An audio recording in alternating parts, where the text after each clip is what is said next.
Kalian pasti pernah nonton film Final Destination yang menyuguhkan scene mengerikan itu kan?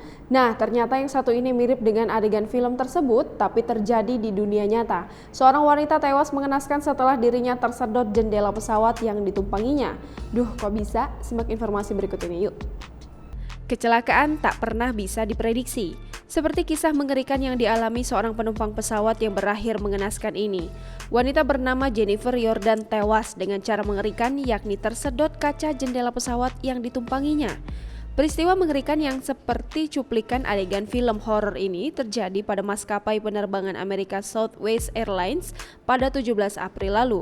Dikutip dari Bastille Post, Senin 19 November, kejadian layaknya film Final Destination yang mempertontonkan adegan di mana ada penumpang tersedot keluar jendela pesawat karena kacanya pecah. Hal inilah yang menimpa seorang penumpang Amerika Southwest Airlines bernama Jennifer Yordan. Pada 17 April lalu, ia menaiki penerbangan maskapai tersebut dari New York ke Dallas. Pesawat yang ditumpangi Yordan memang dalam keadaan baik dan mengudara dengan stabil. Namun tak berapa lama, sekonyong-konyong mesin kiri pesawat alami gangguan dan meledak. Puing-puing ledakan macam bodi mesin dan besinya menghujam jendela tepat di mana Yordan duduk.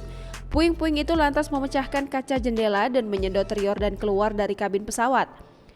Beruntung dirinya masih mengenakan sabuk pengaman sehingga hanya badan bagian atasnya saja yang tersedot keluar dari jendela. Pada saat kejadian itu, seorang pramugari bernama Rachel Fernheimer sedang membantu penumpang lainnya untuk memakai masker oksigen. Ia secara refleks mencoba menarik Yordan kembali ke dalam kabin. Namun telat, pecahan kaca dan kerasnya sedotan angin dari luar membuat Yordan tewas seketika karena tubuhnya mengalami cedera parah.